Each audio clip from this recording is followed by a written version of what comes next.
নমস্কাৰ সকলোকে স্বাগতম জনাইছো ফিফা বিশ্বকাপৰ বতৰ যদিও মই ব্লেজাৰ পিন্ধি আছো কুৰ্তাই পিন্ধি আছো কিন্তু মোৰ লগত আছে মৃদু পৱন তেওঁ সম্পূৰ্ণ জাৰ্চিত আছে আৰু ব্ৰাজিলৰ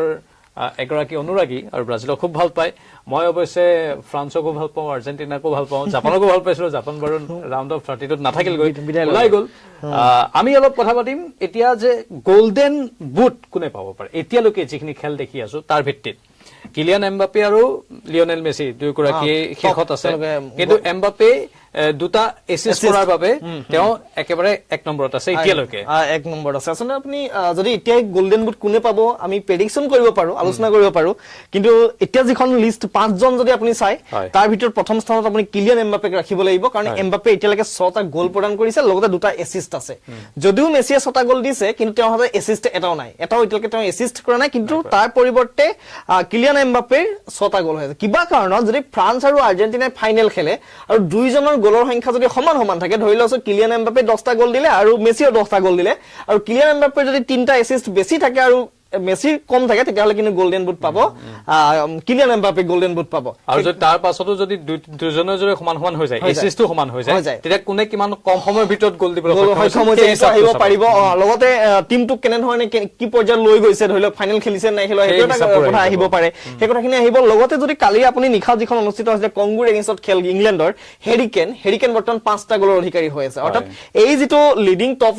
গোল স্কোৰাৰৰ ক্ষেত্ৰত যদি আপুনি চাই তাত প্ৰথম স্থানত যদি কিলিয়ান এমবাপে দ্বিতীয় স্থানত আছে মেসি তাৰ পিছত ইংলেণ্ডৰ হেৰিকেন আছে লগতে আছে নৰৱেৰ হালান্ড আছে তেওঁ 5টা গোল প্ৰদান কৰিছে আৰ্লিং হালান্ড তেওঁ 5টা গোল প্ৰদান কৰিছে অৰ্থাৎ কিন্তু এটো আপুনি খুব গুৰুত্বপূৰ্ণ এই গোল প্ৰদান কৰা প্ৰতিটো টিমে কিন্তু ৰাউণ্ড 16 লৈ অলৰেডি প্ৰি কোৱাৰ্টাৰত প্ৰৱেশ কৰিছে আপোনাৰ অলৰেডি ফ্ৰান্স প্ৰি কোৱাৰ্টাৰত প্ৰৱেশ কৰিছে ইংলেণ্ডে কালি কংগো হৰুৱাই তেওঁলোক প্ৰি কোৱাৰ্টাৰত প্ৰৱেশ কৰিলে তাৰ পিছত আপোনাৰ যদি চাই যেটো হেৰিকেন ইংলেণ্ড অলৰেডি হুমাইছে নৰৱেৰ যেটো নৰৱেৰ হালান্ডো ইতিমধ্যে হুমাইছে তেওঁলোক হালান্ডৰ যেটো দল নৰৱে অলৰেডি তাত প্ৰৱেশ কৰিছে প্ৰি কোৱাৰ্টাৰত আৰু আৰ্জেণ্টিনাই কেপ ভাৰ্ডেৰ বিৰুদ্ধে খেলিব কেপ ভাৰ্ডেৰ লগত যেতিয়া খেলিব তেতিয়া যদি আকৌ কিবা কাৰণত মেছিয়ে গোল দিয়ে তেতিয়া কিন্তু কিলিয়ান এমবাপেক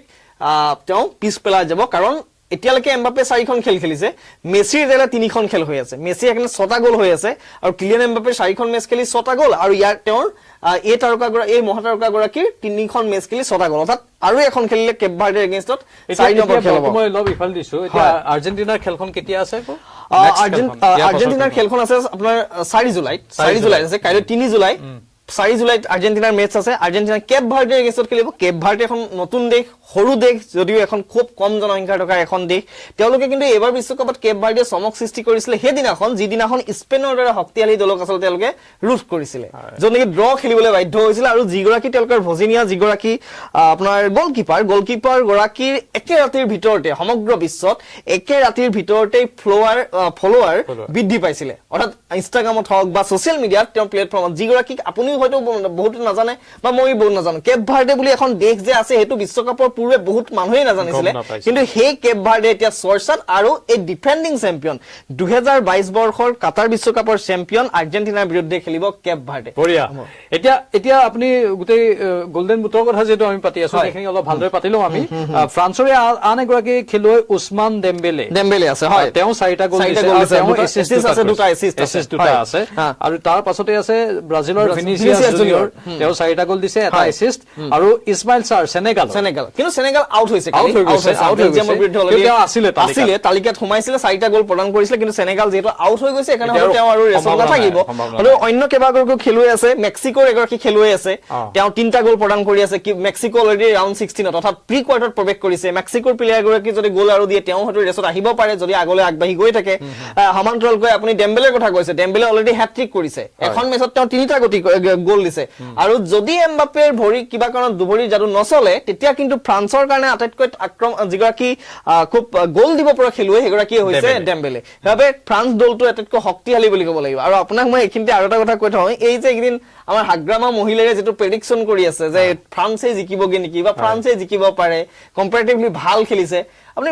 হাগ্ৰামা মহিলাৰে হয়তো নিজৰ এগৰাকী খুব অনুৰাগী ফুটবলৰ আৰু তেওঁ যেটো কথা কৈ আছে হয়তো মানুহে ৰসিক অনুভৱ কৰিছে ৰসিকতা ৰস পাইছে বহুতে কিন্তু তেওঁৰ কথাখিনিত এবাৰ মই হেতু বিচাৰি পাইছো যে হসাকে এবাৰ ফ্ৰান্সে ভাল খেলিছে এটা ফৰাচী এটা নতুন নব্যৰ ৰূপ সৃষ্টি কৰিছে ফুটবলত আৰু যিটো গতি যে গতিত আচলতে বহুত দল আচলতে কালি যিখন মেচ পৰহিৰ দিনাখন নিশা যেতিয়া মেচখন খেলিছিলে তেতিয়াও দেখিছিলো যে এমবাপ্পে হওক ডেম্বেলে হওক এগৰাকী অলিছে বুলি এগৰাকী নতুন প্লেয়াৰ আহিছে তেওঁ যথেষ্ট আক্ৰমণাত্মক টিমটোৰ প্ৰতিটো ডিফেন্স হওক আপোনাৰ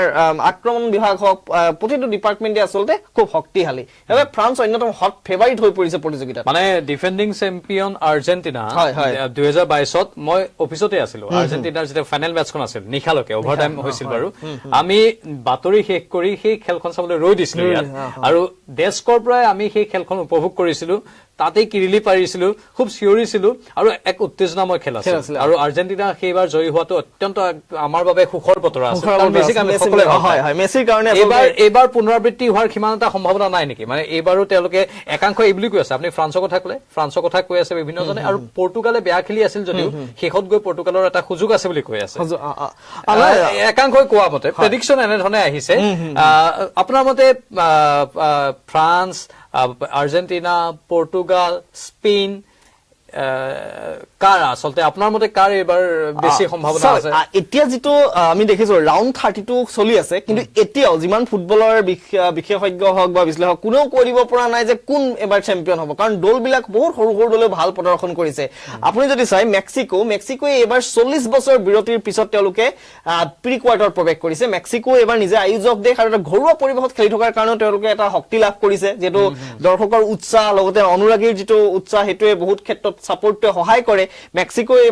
বহুত ভাল খেলি আছে আমেৰিকাৰ দৰে দলো এবাৰ ভাল প্ৰদৰ্শন কৰি আছে আমেৰিকাই আজি পুৱা অনুষ্ঠিত মেচখনতো জয়লাভ কৰিছে ইভেন আপোনাৰ এটো এটা ডাঙৰ কথা যে আমেৰিকাৰ এজন খেলুৱৈ ৰেড কাৰ্ড পালে 10 জন খেলুৱৈ লৈ খেলিলে তথাপি বসনিয়াৰ বিৰুদ্ধে কিন্তু বিজয় সাব্যস্ত কৰিলে এটা আমেৰিকাই ভাল খেলি আছে তাৰ পিছত যদি আপুনি সৰু দল হিচাপে চাই কালি কংগোৱে যিটো ইংলেণ্ডৰ বিৰুদ্ধে প্ৰদৰ্শন কৰিলে এটা সৰু দল কংগো এখন আফ্ৰিকীয় দেশ কংগোৱে ইংলেণ্ডৰ নিচিনা দলক যি ধৰণে এটা প্ৰত্যাহ্বান জনালে সেইটো খুব ভাল লগা মানে মানুহক যদি পৰাস্ত হ'ব পাৰে কিন্তু যদিও তথাপিও কিন্তু অনুৰাগীৰ মন জিনিলে কংগোৱে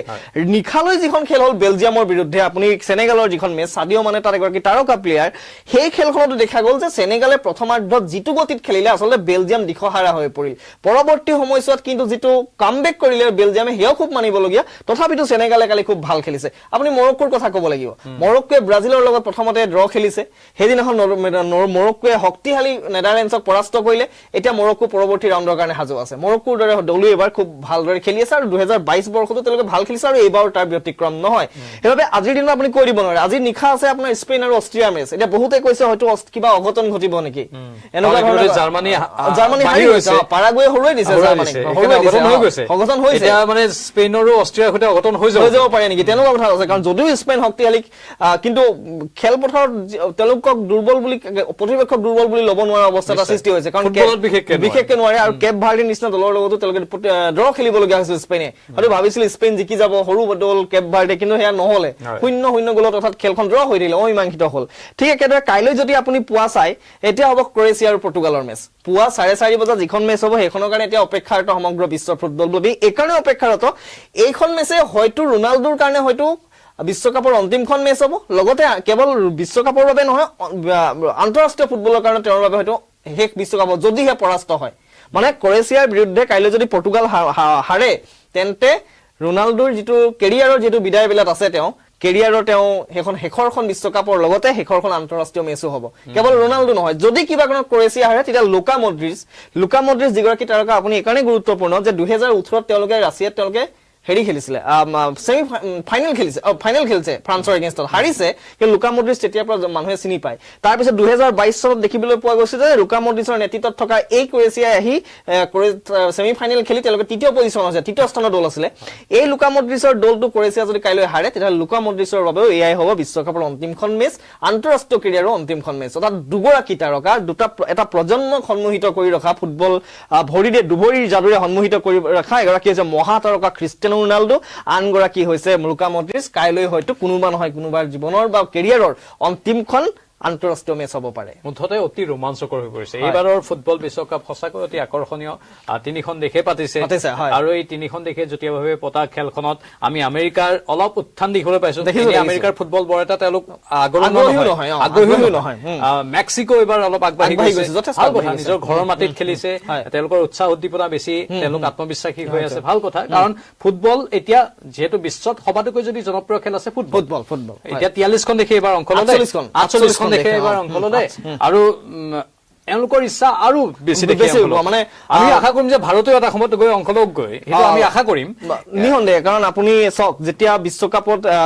আমি বেলেগ দেশক ছাপোৰ্ট কৰিবলগীয়া হৈছে, কোনোবা আমি অনুৰাগী, কিন্তু নিজৰ দেশখনৰ সমান কেতিয়াও হ'ব নোৱাৰে। আমি নিজৰ দেশখনক যিটো ধৰণে ভাল পাওঁ, কিন্তু আমিও বিচাৰো যে এনেকুৱা ফুটবল বিশ্বকাপ, যিটো আচলতে গ্ৰেটেষ্ট শ্ব' অন আৰ্থ বুলি কোৱা হয়, যদিও অলিম্পিকক কোৱা হয়, একেধৰণে ফিফা বিশ্বকাপৰ গ্ৰেটেষ্ট শ্ব' অন আৰ্থ। কাৰণ ই কেৱল এখন দেশক, এখন মহাদেশক আবদ্ধ হৈ নাথাকে, ই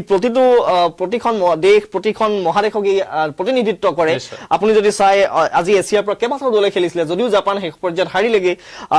তাৰপিছত আপুনি যদি চাই, ইউৰোপীয়ান বহুকেইখন দেশে আছে, আফ্ৰিকাৰ দেশ আছে, লেটিন আমেৰিকাৰ আছে, আচলতে প্ৰতিখন মহাদেশৰ দল আছে। সেইবাবে আমিও আশা কৰো যে ভাৰতে ইয়াত স্থান লাভ কৰক। আৰু ভৱিষ্যতৰ দিনত ফিফাই এটা পৰিকল্পনা লৈছে যে 48ৰ পৰা আৰু দেশ বৃদ্ধি কৰাৰ এটা পৰিকল্পনা লৈছে। সেয়া কিমান দূৰ হয় নহয় নাজানো, নিশ্চয় নিশ্চয়। আৰু এতিয়া শেহতীয়াকৈ আমি সিদিনাখন ষ্টুডিঅ'টো এই কথাটোৱে আলোচনা কৰিছিলো। আমাৰ বহু কেইগৰাকী অসমৰ খেলুৱৈ, অসমৰ প্ৰশিক্ষকক আমি আমন্ত্ৰণ জনাই আছিলো সেই অনুষ্ঠানটো হাত মই ধৰিছিলো। তেতিয়াও এই কথাটোৱে আমি কৈছিলো, আচলতে আমাৰ সেই ডিএনএত কৰবাত সেইটো ক্ৰিকেটটো বেছি সোমাই আছে। ন ডাউট ক্ৰিকেটৰ এতিয়া T20 ভাৰ্চন অহাৰ লগে লগে ক্ৰিকেটো বহুত বেছি আকৰ্ষণীয় হৈছে, কিন্তু ফুটবলত যিটো ষ্টেমিনা লাগে, ফুটবল, জুবিন গাৰ্গেও ফুটবলৰ কথা কৈছিল, আমি সেইদিনাখন অনুষ্ঠানতো আলোচনা কৰিছো। জুবিন গাৰ্গে ফুটবলক অধিক প্ৰাধান্য দিছিল, কাৰণ ফুটবলৰ মাজত শিল্পক দেখা পোৱা যায়, ফুটবলৰ মাজত বিপ্লৱক দেখা পোৱা যায়, ফুটবলৰ মাজত সকলো প্ৰকাৰৰ আমি ৰং দেখিবলৈ পাওঁ। সেইকাৰণে ফুটবল যিহেতু বিশ্বতেই জনপ্ৰিয়, সেয়ে ভাৰত 150 কোটি এখন দেশ, সেয়েহে ভাৰতৰ ইমান জনগণ থকাৰ পাছত ভাৰতৰ পৰা ফুটবল খেলুৱৈ বহুত প্ৰতিভাৱান ফুটবল খেলুৱৈ ওলাইছে। অসমৰ ফুটবলো কোনো গুণে কম নহয়। সেয়েহে আমি আশা কৰিম ভৱিষ্যতে ভাৰতে এই ক্ষেত্ৰত এটা বাট মুকলি কৰিবলৈ সক্ষম হ'ব। ISL ইতিমধ্যে ক্লাব ফুটবলৰ এটা নতুন দিগন্তৰ সূচনা কৰিছে ভাৰতত, কিন্তু এতিয়া বিশ্বকাপ ফুটবল আমি 4 বছৰ মূৰত চাওঁ। 4 বছৰ মূৰত এই উন্মাদনা হলেই নহব, আমাৰ মতে আমাৰ দেশো যাব লাগিব তালৈ, আৰু ক্লাব ফুটবলবোৰক আমি অলপ গুৰুত্ব দিব লাগিব। এইবাৰ আমি CM ফিফা যিটো ফেন পাৰ্ক কৰিছে, গুৱাহাটীত কৰিলে, ডিব্ৰুগড়ত কৰিলে, সেয়া আমি ভালদৰে দেখিবলৈ পালো। CM ফিফা ফেন পাৰ্কত কিমান লোক গৈছে, কিমান অত্যুৎসাহী, আনন্দিত, উৎফুল্লিত হৈ থকা লোকক আমি দেখিবলৈ পাইছো। তেওঁলোকেও সেইটোৱে আশা কৰিছে। আমাক সুধিছিল যে আমি বিচাৰো কেতিয়াবা ভাৰতেও যাতে ইয়াত অংশগ্ৰহণ কৰিব পাৰে। যি কি নহওক, এতিয়া আমি দুজনৰ মাত্ৰ আলোকচিত্ৰ দিছো, এমবাপ্পে আৰু মেছি। এওঁলোকে 6-6 সমান হৈ আছে, আৰু যদি আমি হেৰি কৰো, এমবাপ্পে এচিষ্ট কৰাৰ ক্ষেত্ৰত দুটা অগ্ৰগতি লাভ কৰি আছে। এতিয়া এই পৰৱৰ্তী দিনকেইটাৰ খেলবোৰ আকৰ্ষণীয় হ'ব, কিমান কেনেকুৱা কি হয়। আৰু মানে আপোনাৰ গোটেই কথাটো এনেকুৱা যে যিটো দলে আগবাঢ়ি গৈ থাকে, এই আৰ্জেণ্টিনা হওক বা ফ্ৰান্সৰ হওক, তেওঁৰে আচলতে গল্ডেন বুট জিকাৰটো বেছি চান্স থাকিব বা সুবিধা, কাৰণ গ'ল দিয়াৰ তেওঁৰ এটা সুযোগ লাভ কৰিব। যদিহে কিবা কাৰণত আৰ্জেণ্টিনা কোনোবা এটা প্ৰি কোৱাৰ্টাৰত বা কোৱাৰ্টাৰ ফাইনেলত হাৰি যায়, কিন্তু ফ্ৰান্স গৈ যদি ছেমি ফাইনেল পাইগৈ, ফাইনেল পাইগৈ, তেন্তে মেছিতকে এমবাপ্পে বেছি মেচ খেলিব, আৰু তেওঁৰ সেই গ'ল কৰাৰ যিহেতু ক্ষমতাটো বেছি, তেতিয়া তেওঁ আৰু 2টা গ'ল বেছি সোমাব পাৰিব। আৰু এইটোৱে গুৰুত্বপূৰ্ণ যে গল্ডেন বুটটো এইটো পোৱাটো কোনোবা এগৰাকীটো পাবই। এতিয়া এমবাপ্পে যেনেধৰণে আগবাঢ়িছে, যিটো মেছিৰ যে এবাৰ ৰেকৰ্ড, অৰ্থাৎ এইটো যে বিশ্বকাপৰ ইতিহাসত সৰ্বাধিক গ'ল দিয়াৰ যিটো ৰেকৰ্ড, সেইটো যে মেছি এতিয়া 19টা গ'লৰ অধিকাৰী, আৰু এমবাপ্পে কিন্তু পিছ এৰা নাই। এমবাপ্পেৰ অলৰেডি গ'লৰ অধিক হৈছে 18টা, অৰ্থাৎ মেছিতকে কিন্তু এটা গ'লহে পিছ পৰি আছে। অৰ্থাৎ বিশ্বকাপৰ ইতিহাসতো যদি সৰ্বাধিক গ'ল দাতাৰ ক্ষেত্ৰত যদি যিটো মেছিৰ ৰেকৰ্ড কৰিছে, এবাৰ অভিলেখ গৈছে, এমবাপ্পে মানে ভংগ কৰিব পাৰে। ভংগ কৰাটো কৰিব পাৰে নহয়, হয়তো পাৰিব এইকাৰণে কাৰণ মেছিৰ হয়তো এইটো শেষ বিশ্বকাপ। এমবাপ্পে কিন্তু আৰু 2টা বিশ্বকাপ খেলাৰ সম্ভাৱনা আছে, কাৰণ মই কৈছো এইবাৰৰ বিশ্বকাপতো চান্স আছে, সুবিধা আছে, সম্ভাৱনা আছে। কাৰণ এইকাৰণে আছে, কাৰণ যিটো গতিত আগবাঢ়িছে, যিটো স্পীডত গৈছে, এই স্পীডটো যদি ৰৈ নাযায়, স্তব্ধ নহয়, তেন্তে এমবাপ্পে হয়তো এইবাৰেই বিশ্বকাপৰ ইতিহাসত সৰ্বাধিক গ'ল দিয়াৰ অভিলেখৰ গৰাকী হ'ব। আৰু যদি এমবাপ্পে তেনেকৈ এইটোৱে এবাৰ ৰেকৰ্ড কৰে, আৰু যেতিয়া 2টা বিশ্বকাপ এমবাপ্পে খেলিব, তেন্তে এমবাপ্পেৰ ৰেকৰ্ড ভংগ কৰিবলৈ আন কোনোবা মহাতাৰকাৰ জন্ম হ'ব লাগিব ফুটবল বিশ্বত, তেতিয়াহে এমবাপ্পে ৰেকৰ্ড ভংগ কৰিব পাৰিব। বঢ়িয়া, মানে এইবাৰ সঁচাকৈ এই ফুটবল বিশ্বকাপে 2026ৰ ফুটবল বিশ্বকাপে কাৰোবাৰ এই দুভৰিৰ যাদু ৰখাই দিব ৰখাই দিব। মানে হয়। লিঅনেল মেছি যিহেতু অৱসৰ ল'ব ইয়াৰ পাছত হয়তো বা ক্ৰিষ্টিয়ানো ৰনাল্ডো CR7 তেওঁ অৱসৰ ল'ব কিন্তু এওঁলোকৰ দৰে এমবাপ্পেৰ দৰে যিসকল প্ৰতিভাৱান খেলুৱৈ তাৰকা খেলুৱৈ তেওঁলোকৰ বাবে এটা নতুন যুগৰহে সূচনা কৰিব সূচনা হ'ব ঠিকে আছে বাৰু আমি আশা কৰিম ফুটবলৰ এই ৰোমাঞ্চটো অব্যাহত থাকক আৰু আমিও ফুটবল চাই থাকিম মৃদু পৱন মুঠতে আজি কাৰ কাৰ খেল আছে আকৌ এবাৰ কৰিব লাগে স্পেইন আৰু আজি নিশা 12:30 বজাৰ লগে লগে ভাৰতীয় সময় অনুসৰি স্পেইনে অষ্ট্ৰিয়াৰ বিৰুদ্ধে খেলিব আৰু যি দলে জয়ী হ'ব এই দল প্ৰি কোৱাৰ্টাৰলৈ যাব আৰু ৰাতিপুৱা 4:30 বজাত অনুষ্ঠিত হ'ব ক্ৰ'য়েছিয়াৰ বিৰুদ্ধে পৰ্তুগালৰ মেচ অত্যন্ত হাই ভল্টেজ মেচ আৰু এইখন মেচেই হয়তো ৰণাল্ডো অথবা নহলে